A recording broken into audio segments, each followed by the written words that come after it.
안녕하세요. 저는 춘천 한마음교회 김영애입니다. 복음의 능력으로 거듭나서 가장 약한 것을 자랑할 기회를 주신 하나님께 감사드립니다. 나의 가장 약함이 주님의 강함인 것을 믿습니다.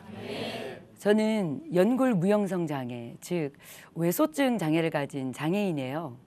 제 키는 138cm이고요.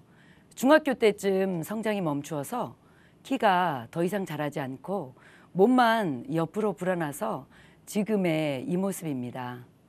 저는 시골에서 농부의 3남 2녀 중에 넷째 딸로 태어났는데요. 엄마는 정상이시고 아버지가 저와 같은 장애를 가지셨는데 반성 유전으로 여자인 언니와 저만 키가 작고 나머지 오빠들, 남동생은 키가 훤칠하고 큽니다. 그래서 왜 이렇게 나왔는지 부모님을 원망했어요. 장애를 가진 저는 새로운 만남에 대한 두려움, 낯선 것에 대한 두려움, 새로운 환경에 대한 두려움이 컸었는데요. 중학교 시절 고향에 군부대가 들어선다고 고향을 다 떠나야만 했어요. 그때는 친구들이 너무도 소중한 때였는데 그 소꿉친구들과 헤어져야 하니 덩그러니 저만 혼자 남은 느낌이었어요. 낯선 환경과 낯선 사람을 만나야 하는 두려움을 안고 중2 때 전학을 갔는데요. 달랑 저만 혼자 떨어지게 되었어요. 전학 가서 운동장에 앉아 혼자인 것 같고 소외된 마음을 어찌할 수 없어 울고 말았어요. 장애인으로서 놀림의 대상이 되는 것은 너무 평범한 일상이었어요. 장애인, 장애우라는 말은 너무 고상한 단어입니다. 다리는 휘어졌고 걸을 때는 기우뚱기우뚱 걷는 모습 때문에 어릴 적 아이들과 놀면서는 병신이란 말로 놀림거리가 되곤 했어요. 제 두려움의 대상은 꼬마 아이들이었는데요. 아이들은 너무 솔직해서 거침없이 묻잖아요. 엄마, 저 사람은 왜 키가 작아? 왜 키가 나고 비슷해? 라고 속삭이듯 물어보는데요. 실은 다 들립니다. 또 어떤 아이는 옷자다리에 좌우로 기우뚱기우뚱 걷는 제 모습을 흉내내며 난쟁이라고 놀려대기도 합니다. 그래서 장애를 가진 제 모습이 얼마나 싫은지 휠체어를 탄 사람이 부러웠어요.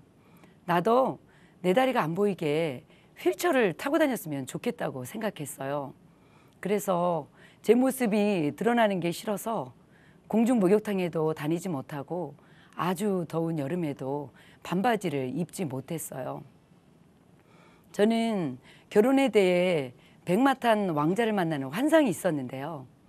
백마탄 왕자가 항상 나와 함께 할 수 있고 장애로 인한 부족함을 채워줄 수 있다고 생각했기 때문이에요. 언젠가 직장을 잡고 생활이 안정되니 결혼할 마음이 있어 선을 볼 기회가 있었어요. 저는 신체장애를 가지고 있었는데 선을 본 상대는 외모가 훤칠하고 좋았어요. 그런데 마주 앉아 얘기를 하는데 벽을 대고 말하는 것처럼 대화가 되지 않는 거예요. 아마 상대는 정신적 장애가 있었던 것 같아요. 얼마나 낙심이 되던지 제 마음이 무너져 내렸어요. 돌아오는 버스 안에서 하염없이 눈물을 흘렸어요. 장애를 가진 나란 존재는 도대체 무엇인가 한탄스럽기만 했어요. 장애를 가진 나는 사람을 만나는 것도 쉽지 않고 결혼하는 것도 쉽지 않구나. 내 모습에 너무 낙심이 되고 도대체 내 모습은 왜 이러냐고 내 자신이 너무 실망스러웠고 나를 이렇게 지으신 하나님을 원망했어요. 사실 저는 장애를 회피하고 살았어요. 왜냐하면 가정 형편이 어려워 다리를 늘리거나 반듯하게 펴는 수술은 생각도 못했지만 공무원 시험 합격 후 건강검진을 받으려고 병원에 갔는데요. 건강검진은 검사로 끝나는 건데 인턴 선생님이 다리를 잘 보시는 특진 선생님과의 만남을 주선해 주셨는데요. 제 귀가 솔깃해지고 희망이 생기더라고요. 그때 제가 20대였거든요. 특진 선생님께서 그동안 다리 때문에 많이 힘들었어 하시는 거예요. 그래서 제가 아니요, 그럭저럭 살았어요 라고 했죠. 그랬더니 그럼 그동안 살았던 것처럼 앞으로도 그냥 고치지 말고 살아 하시더라고요. 특진 선생님의 말씀은 다리를 고칠 수 있겠다는 소망을 송두리째 날려버리기에 충분했어요. 저에게 있어 장애는 어차피 평생 안고 살아야 할 짐이었기에 더 이상 깊이 생각하며 고민하고 싶지 않았어요. 그래서 장애라는 문제를 마음에 묻어둔 채로 많은 경험을 하고 여행도 하고 지식을 많이 쌓으면 될 것이라고 생각해서 그것을 위한 많은 노력을 했어요. 이런 노력의 결과 외적으로는 사람에게 인정도 받고 공무원 시험도 합격하고 만족할 만했어요. 그러나 장애는 제 마음의 병이었기에 마음의 상처, 열등의식, 낮은 자존감, 대인기피증은 해결되지 않았어요. 이랬던 제가 부활의 주를 만나는 계기가 있었는데요. 초등학교 4학년부터 언니를 따라 교회 다녔고 나름 주일성수, 11조, 교회 봉사 등을 하며 열심히 신앙생활을 했지만 장애로 인한 문제는 해결받지 못한 채로 직장에 들어가면서 세상과 타협하고 더 무너지는 제 모습이 드러났어요. 처음 직장에 발령받고 나서 상사에게 인정받고 잘 보이고 싶은 마음에 회식 자리에서 술을 마시고 잘 어울려 지냈어요. 왜냐하면 장애를 가진 저는 직장 동료들과 관계가 단절되고 고립되는 것이 두려웠기 때문이에요. 의지했던 가족도 친구도 다 떠나는 것을 보면서 장애를 가진 저는 혼자라는 것이 두려웠어요. 아침에 출근할 때 혼자 걸으면서 때론 오래 걸어 다리가 아픈데도 잠시 쉬었다가 가지도 못했어요. 제 모습이 너무 특이해서 시선이 집중될까 봐요. 그래서 누군가가 나와 함께 했으면 좋겠다고 생각했는데 하나님은 보이지 않으니 당장 옆에 보이는 친구가 더 든든하고 힘이 되는 것 같았어요. 그렇지만 보이는 친구는 나와 늘 함께 할 수 없으니 막연하고 보이지 않지만 나와 늘 함께 할 수 있는 분이 하나님이라고 생각했는데 그 하나님이 살아계신지 확신할 수 없었어요. 그래서 하나님, 보이지 않지만 당신은 계신 거죠. 분명히 있는 거죠. 꼭 계셔야만 합니다라고 마음으로 외치곤 했어요. 그즈음 후배의 권유로 한마음교회를 와서 나의 신앙의 현주소가 예수님을 믿는다고 했지만 막연하게 신념으로 믿고 있었음을 발견하게 되었어요. 그리고 드디어 제가 그토록 원하던 하나님의 실존을 확인하는 증거를 찾았어요. 누가복음 24장 말씀에 제자들이 부활하신 예수님을 보고 영인 줄 알고 무서워하고 마음에 의심을 하잖아요. 그런데 예수님께서 손과 발을 보여주시면서 만져보라 하시고 생선을 잡수시는 것도 보여주셨어요. 저는 여기서 예수님의 부활체의 모습을 선명하게 보았어요. 닫힌 문을 통과하는 몸, 그런데 뼈와 살이 만져지는 몸, 형체가 변화된 신령한 몸, 먹을 수도 있는 몸, 썩지 않을 몸으로 영원히 사는 부활. 하나님이 독생자 아들 예수님을 이 땅에 사람으로 보내셔서 부활로 예수님이 나의 주인이시고 하나님이심을 보여주셨는데도 여전히 내가 주인 되어 사는 죄는 너무 무서운 죄였어요. 예수님이 하나님이시고 나를 만드신 창조주이신데 내 몸에 대해 불평하고 원망하고 열등의식을 가지고 산 것이 내가 주인 되었기 때문이었어요. 그래서 내가 주인 되어 산 죄를 회개하고 예수님을 마음의 주인으로 믿게 되었어요. 부활의 주를 만나고 제 삶은 놀랍게 변화되었는데요. 그동안 저는 제 몸을 보며 도저히 나를 사랑할 수 없었어요. 그래서 내가 누구인지 알고 싶어서 창세기 1장을 많이 읽었는데요. 창조주 하나님이 사람을 지으실 때 심히 좋았다고 말씀하셨는데 저는 제 모습을 보니 심히 좋지 않더라였어요. 그것은 내 관점으로 보여지는 것만 생각하니 볼 수 없었는데요. 하나님의 관점으로 보니 사람을 하나님의 형상으로 지었다는 것은 하나님의 수준으로 지었다는 것이었어요. 그래서 창조주 하나님이 내 몸의 주인이기에 어떤 모습이든 자유하게 되었어요.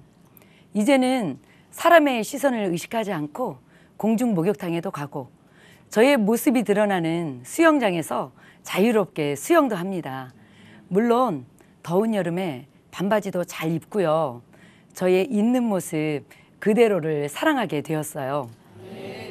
장애를 가진 제 몸도 하나님이 지으셨기에 너무나 귀한 존재임에 감사하게 되었어요. 이제는 사람들이 난쟁이 똥자루만하게 작다 말해도 저는 전혀 상관없습니다. 사람들의 말에 더 이상 흔들리지 않고 부활하신 예수님의 말씀에만 반응합니다. 왜냐하면 부활하신 주님의 말씀만이 진짜이니까요. 그리고 부모님에 대한 원망이 사라졌어요. 술주사가 심했던 아버지에 대한 원망, 장애의 몸을 주신 부모님에 대한 원망도 부모님을 공경하는 마음으로 바뀌었어요. 지금은 멀리 떨어져서 직장 생활을 하지만 물심양면으로 도와드리고 가까이서 효도할 기회를 달라고 하나님께 기도하고 있어요. 몸이 좀 불편하면 어때요? 몸이 좀 온전치 못하면 어때요? 또 누가 뭐라 하면 무슨 상관이에요? 승부는 이 땅에서 나는 것이 아니고 영원한 하늘나라에서 결정되는 것이잖아요. 하나님이 살아계시고 내 안에 항상 함께 하시니까 혼자라는 두려움, 사람들의 낯뜨거운 시선, 그 어떤 것도 의식하지 않고 매사에 마음이 든든하고 자신감이 충만해요. 또 그동안 제가 힘들고 부끄러워서 함께할 사람이 필요했는데요. 이제는 함께할 지체들이 있고 복음으로 세워진 공동체가 있어서 너무나 든든합니다. 그동안 나는 장애인이니까 내 몸 잘 추슬러 직장에 다니며 내 처신이나 잘하고 살려고 했어요. 그런데 요한복음 9장에 날 때부터 맹인된 사람에 대한 이야기가 나오는데요. 제자들이 예수님께 그 사람의 맹인됨이 누구의 죄 때문에 저렇게 되었는지를 물으니 예수님께서 그 맹인을 통해 하나님의 하시는 일을 나타내고자 함이라고 말씀하셨는데 이 말씀이 아무 소망이 없던 저에게는 큰 위안이자 소망의 말씀이 되었어요. 비록 장애가 있지만 하나님의 영광을 위해 사는 사명자가 되었다는 게 너무 기쁘더라고요. 부활의 주를 만나고 나서 너무 좋고 기쁘니까 자연스럽게 직장 동료들에게 복음을 전하기 시작했는데요. 처음에 같은 과에 있던 언니에게 복음을 전했는데요. 언니는 가정과 자녀의 문제로 힘들어하다 복음을 듣고 석고상 같던 얼굴이 환해지고 자녀의 문제도 하나님께 맡기며 복음을 전하는 사람이 되었고요. 그리고 저와 비슷한 장애를 가진 옆에 과에 있던 언니에게도 복음을 전했는데요. 언니는 소아마비 장애를 가지고 있었어요. 그런데 언니는 절룩거리는 모습을 보여주기 싫어서 좋은 아이디어를 내고 발표 자료를 만들어 놓고도 워크숍이나 발표회에서 정작 발표를 하러 갈 때는 사람들에 대한 두려움으로 다른 직원이 해야 했고요.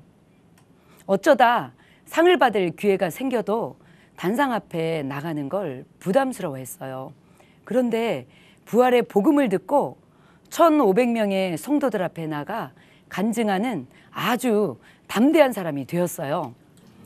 또 다른 언니는 복음으로 위암을 극복하고 믿지 않던 부모님도 예수님을 믿는 놀라운 역사가 있었어요. 그렇게 만나서 작은 교회가 세워졌고 신우회도 생겼어요. 그렇게 세 명이 오직 복음으로 공동체가 되어 함께하면서 기쁨이 있고 가족처럼 돌보고 살아가니 다른 직장 동료들이 기쁨의 이유를 묻고 복음을 듣게 되어 예수님을 믿는 놀라운 일들이 생겼고요. 복음을 들은 직원들은 또 다른 사람에게 복음을 증거하여 작은 교회를 세우기도 했어요. 제가 다니는 직장은 전국에 퍼져 있는데요. 복음을 전하고 사람들과의 모임이 생기면서 언젠가부터 이런 소망을 가지게 되었어요. 민들레가 바람에 날려 그 홀씨들이 뿌려져 또 다른 민들레로 태어나는 것처럼 복음에는 생명력이 있으니 복음을 들은 직원들이 전국 각지에 퍼져 또 다른 사람들에게 복음을 전하고 교회가 세워지는 꿈을 꾸게 되었는데요. 지금도 복음은 작은 교회를 통해 계속 번져지고 있어요. 직장 동료 중에 진천으로 발령이 났는데요. 그분이 그곳에서 복음을 전하고 서울에서 신우회로 모였던 것처럼 예배를 드리더라고요. 그리고 저도 민들레 홀씨되어 강릉에 발령받아 계속 복음을 전하고 있어요. 직장 내에서 복음을 전하다 보니 이런 일도 있었어요. 직원들이 업무 처리할 서류를 들고 오잖아요. 보니까 잘못 작성해서 온 거예요. 그러면 화가 나서 버럭하고 소리를 지르기도 했는데요. 하루는 그런 생각을 주시더라고요. 야, 영희야, 내 한 입으로 복음도 전해야 하는데 그럴 때는 부드럽게 하고 또 이럴 때는 버럭하고 언성을 높이면 어떻게 복음을 전하겠니? 그래서 이왕 일을 알려줄 거면 친절하게 잘 알려주자 마음 먹고 직원들을 잘 대해 주었어요. 그래서 지금은 친절한 영희 씨로 통합니다. 저는 예수님을 만나고 나서 직장 내 대강당에서 기쁘게 예수님을 자랑하고 싶은 마음이 늘 있었어요. 왜냐하면 직장에는 명사 초청 강연이 대강당에서 자주 있었는데요. 명사들의 강연 내용들은 삶의 지혜와 도전을 주는 아주 좋고 인상적인 부분이 많았지만 삶의 실제적인 문제들에 근원적인 답을 주지는 못했어요. 그렇지만 제가 가지고 있는 복음은 모든 문제에 답을 줄 수 있다는 큰 확신이 있었기에 언젠가 대강당에서 복음을 증거하고 싶은 마음이 늘 있었어요. 그런데 드디어 때가 왔습니다. 2011년도에 제가 다니는 직장에서 연말 이벤트로 직장 동료들의 추천을 통해 베스트 스마일상을 주었는데요. 제가 뽑혔습니다. 시상식은 대강당뿐만 아니라 화상으로 전국에 있는 직원들도 함께하는 자리였어요. 이 시상식에서 저에게 기쁨의 이유를 말할 기회가 생겼어요. 제가 기쁜 이유는 기쁨의 근원 되신 예수님이 나와 함께 하시기 때문이고 나는 항상 기뻐하는 사람, 범사에 감사하는 사람임을 날마다 생각한다고 답했어요. 나중에 관중석에 계시던 청장님께서 무슨 부흥해 온 것 같다고 하셨다는 후문을 들었어요. 복음은 너무너무 기쁜 소식입니다. 저에게 있어 장애는 예수님을 만나는 축복의 통로였어요. 비록 장애가 있지만 예수님이 생명을 주실 만큼 살아가시고 언제나 함께 하시니 마음이 든든합니다. 부활하신 예수님을 만나고 장애로 인한 모든 문제를 해결받았습니다. 여러분들도 저와 같이 예수님 안에 있는 생명과 풍성한 삶을 누리시기를 바랍니다. 감사합니다.